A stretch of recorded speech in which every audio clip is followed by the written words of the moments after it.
Hey there, I'm Mark, in affiliation with Spectrum Pulse, and we got a somewhat ordinary week. Shame it's largely garbage, and it's Billboard Breakdown.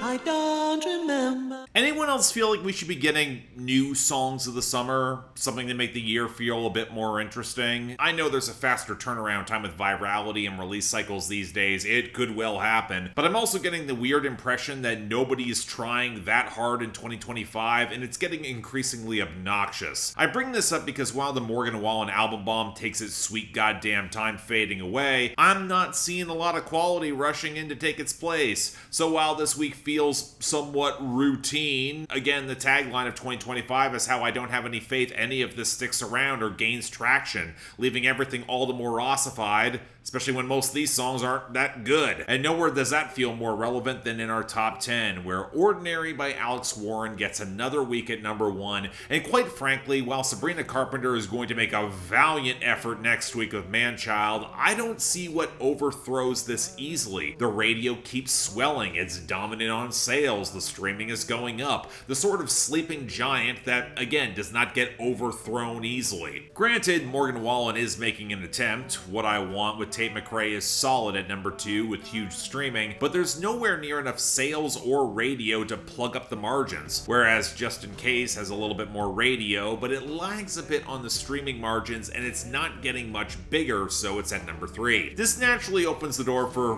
what do you know, Luther by Kendrick Lamar and SZA to go back up to number 4. It's definitely peaked on the radio and streaming isn't getting better, but it was enough to hold over I'm the Problem by Morgan Wallen down at number 5 because the radio is dumping it and fast. Turns out you don't need to settle for bottom tier Morgan Wallen songs. Who would have thunk it? Then we got 3 tracks that just aren't moving at all. They're not going anywhere. A bar song, Tipsy by Shabuzi at number 6 because despite losing radio, the streaming is solid, which is more than I can say for Die With A Smile by Lady Gaga and Bruno Mars at number 7, which is losing across the board, and yet even then it turned out better than Lose Control by Teddy Swims at number 8, where it actually saw streaming growth and a modest radio run this week, and yet just wasn't enough to close the margin. And because 2024 refuses to goddamn die, Beautiful Things by Benson Boone actually went up to number 9, although in this case it's more indicative of tracks that aren't catching on, which naturally takes us to Nokia by Drake down at number 10, because while the streaming is stable, it's actively losing radio.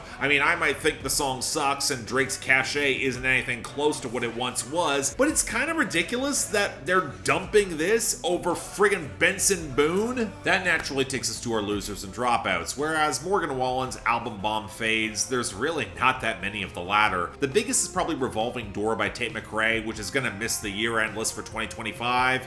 I'm not exactly complaining. And the losers are predominantly Morgan Wallen here too. Eyes Are Closed at 55, Where'd That Girl Go at 64, Skull, Chevy and Browning at 66, Falling Apart at 68, If You Were Mine at 69, Kiss Her in Front of You at 70, Jack and Jill at 85, Revelation at 95, number 3 and number 7 with Eric Church at 97, and Interlude at 99. I'm still annoyed that y'all have allowed a literal interlude track 3 weeks on the Hot 100. If the music industry had any concept of shame, this would be a categorical embarrassment. But remember what I said about new songs not getting traction? Yeah, the majority of our debuts last week saw some drop-off. Bloodline by Alex Warren and Jelly Roll hit 45, Cliché by Machine Gun Kelly hit 78, and Latina Forever by Karol G fell to 92. Even if you don't like these songs, the fact that nobody can muster any momentum to get higher, that's a problem. Oh, and finally there's Whiskey Drink by Jason Aldean falling back to 89. Nobody cares. Good, let's move on. And on that note, when we take a look at our returns and gains, jeez, there's barely anything even here. In the former group, I do like that Thought It Was Love by Ty Myers at 88, but I don't have any faith it's going to be a sustained chart presence. And as for our gains, well, Backseat Driver by Kane Brown made use of some Morgan Wallen songs falling back to jump up to 73, but the only song I see with tangible traction is Whim Whammy by Pluto and YK Nice at 51. I guess you could chalk this up to the Sexy Red remix that anyone could have predicted from a mile away, but again, I have no idea if it's gonna get any higher. No guarantees, especially in 2025. But hey, we do have some new arrivals to kind of fill in the gaps, a reasonable number of them. So let's start off with a couple that have actually been globally active for a while, but can only sneak onto the American charts just now. Number 100, Nice to Meet You by Myles Smith. Maybe we could go dance, get up off our feet.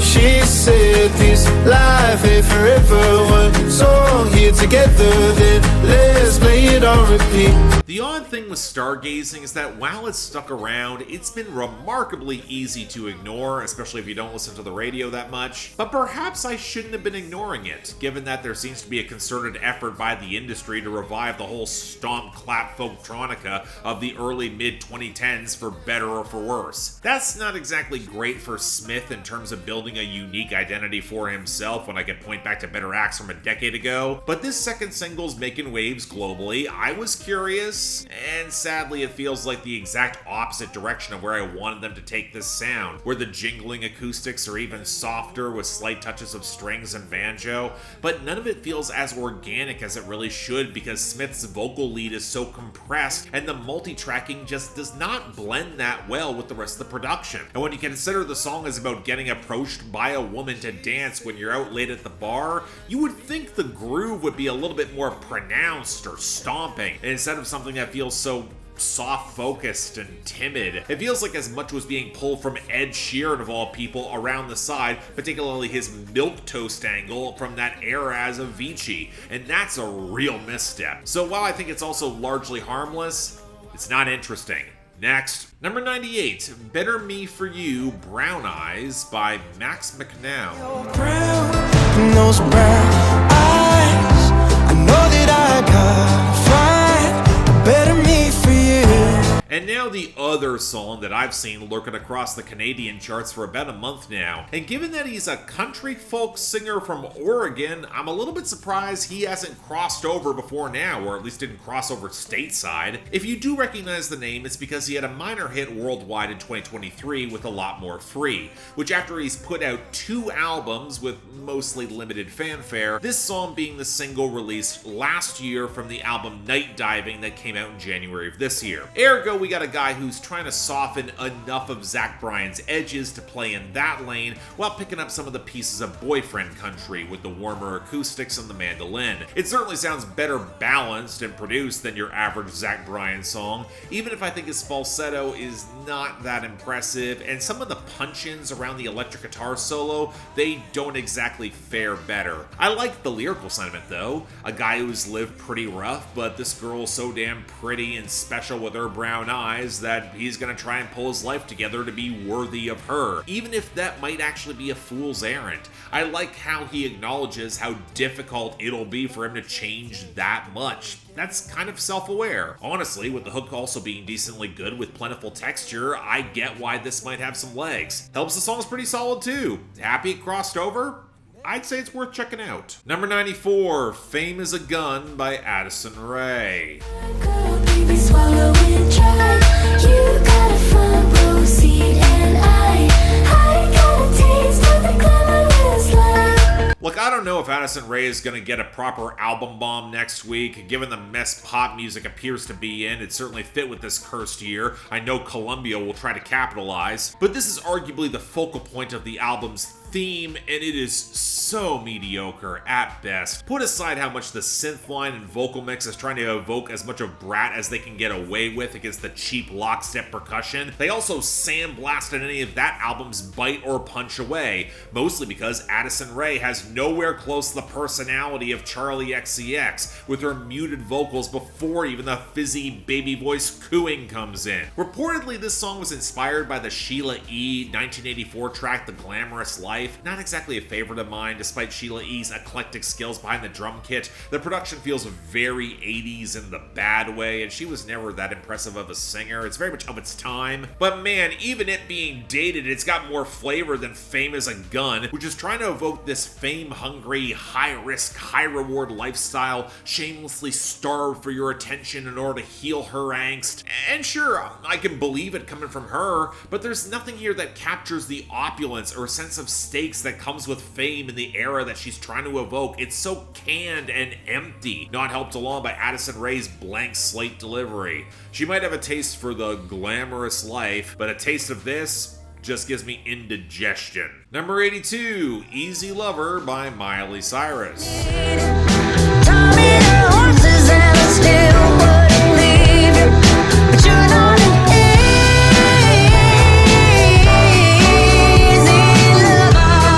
Okay, no, it's not a cover of the 1984 Phil Collins-Philip Bailey collab single that doesn't seem to be remembered as much despite peaking at number 2. Not a personal favorite of mine from Phil Collins solo, Genesis, or Earth, Wind & Fire, but it also goes pretty hard despite also sounding impressively dated to the mid-80s. And honestly, catch me on the right day, I'd say this song is just as good, if not a little bit better. The bass line's got a ton of swagger, Brittany Howard takes lead on the electric guitar, and Miley certainly commits to this exasperated love song with the "just can't give you up" lines that kind of remind me a lot of the 1980s. It's evoking that throwback. But I'm also left thinking that it should be a lot better than it is, and I think it comes down to the production. I understand what the big dramatic swells of strings are supposed to do on the elongated hook, but they sound weirdly brittle and tinny, a little loud and lacking in body to fully fit alongside the groove, not helped by the drums sounding underpowered at best and caked in mud at worst. I'm not surprised they're pushing this as the next single and not, say, More to Lose or one of the dance cuts on the back half of the album, but I will also say it feels emblematic of why Something Beautiful isn't sticking as strongly as it should for me. Again, it's pretty good, I just want to like it more. That's all. Number 81, To Sancho by Fuerza Regida. Quiero que te pongas bonita. Ya le marqué el pinche piloto. Ya dile al tonto que ya te vas. You know, folks I normally respect keep telling me that new Fuerza Regida album actually turned out pretty good, or at least okay. I wouldn't know. I'm not about to chase down one of my least favorite regional Mexican acts when my schedule is busy enough as it is, but we keep getting songs landing on the Hot 100 from it, and I mean, it's trying to do a little bit more with the sharper bass line, with a little bit of funk and all of the atmospheric feminine vocals around the trumpets and more developed choppy acoustics. I mean, it certainly sounds a little bit more interestingly produced, but then when you translate the lyrics and you realize just how much the frontman of Fuerza Regida is drooling over this beautiful woman and then trying to convince her to cheat with him on an airplane amidst flexing that she can buy anything, even as he's admitting he's trying to get her friend to also sleep with him because he's just this wild Lothario, and no, I don't hear the appeal. This guy's attempt at charisma has no suave presence or subtlety. He's just mugging and demanding. And when you also consider this has no hook, I'm certainly not on board. I'll give this credit for being marginally more interesting in the composition and production, but they also have to deal with the unfortunate reality it's Fuerza Regida making it, warts and all. So yeah, not a fan. Number 50, Ooh-Ah Ooh-Ah by Lil Tecca. You grown shit, no, I don't got time for this. Alone, you just wanted somebody that might say crazy shit, they think we playing. A lot of my head is just replaying. Forever she telling me, keep saying I hate from the back and now she saying. You know, credit to Lil Tecca, this series somehow managed to find a longer shelf life than I would have expected, with Dark Thoughts being ridiculously catchy. So with the follow-up ready to go, wow, about the fastest way to kill the vibe, sampling the girl group vocals going ooh-ah-ooh from Video Killed the Radio Star by the Buggles, a classic song where this does nothing close to measuring up. That's baffling. Video Killed the Radio Star is one of the catchiest songs ever written. How do you then deliver one of your least catchy songs to date? Part of this is Lil Tecca sounding so checked out amidst the bog standard trap percussion and gauzy synths, more reminiscent of Lil Uzi Vert than it really should should be, and then rambling about this girl catching feelings next to him when he'd rather flex and move on to someone else. And I'm sorry, when you're already this shallow, non-effort is a complete mood killer for me. So yeah, I don't know how the hell I wound up having any expectations for Lil Tecca of all people, but this sure as shit is not good. Next. And finally, number 33, Just Keep Watching by Tate McRae. Just keep watching. Close like this, move from the back, eyes on me. Hey, like that, just like this. Here for the night, boy biting. Just keep watching. I think I've just accepted that 2025 is going to be the year of Tate McRae as a major pop star. Not exactly saying much, even if I would agree that her last album was her best and Sports Car is a good song. But now she's getting a soundtrack hit co-written and produced by Ryan Tedder for the F1 movie with Brad Pitt that's coming out in a couple of weeks. Kind of a weird choice for her on the soundtrack. Even weirder that apparently there was a version of this song with Tyla that wound up getting scrapped, but here we go. And look, even if I'm more tolerant of Tate McRae on up-tempo dance cuts, there's something here that's not working. Maybe it's how the rattling Afrobeat percussion has me thinking that Tyla could just do way more with this. Maybe it's how the mix submerged the bass where the drop is this squeaking synth, neither of which flatters Tate McRae, who despite being in a better vocal range sounds too frail to balance out the rest of this. Or maybe it's how the lyrics are trying so hard to get us to keep watching and buy into the steamy romance that nobody quite understands. She says it in the song. Possibly meta commentary on how they want us to keep listening or dancing despite the song not being that good, or hell, just keep watching the movie. What's frustrating is that Tate McRae's songs are often working in such tight balance with her limitations as a singer. Don't overpower her, just provide the glistening support structure for her to work with what she's got. And like a lot of the last album, it tilts into sodden, bassy murk rather than striking more of that balance. So yeah, this wasn't precisely good either. I'm not exactly about to keep watching or listening. And yeah, that's our week. Ugh, pretty far from good. The best only falls out as Better Me For You Brown Eyes by McNown, although Easy Lover from Miley was pretty close. Whereas for the worst, we got a plethora of contenders, so I'm picking Ooh Oh by Lil Tecca for shitting all over a great song. Call me back when he starts trying. Next week, again, you know, with our luck, it's going to be an Addison Rae album bomb. Columbia's probably priming the pump already. Stay tuned for that. But until then, I'm Mark. You're watching Billboard Breakdown, affiliated with Spectrum Pulse. And I'll see you next time.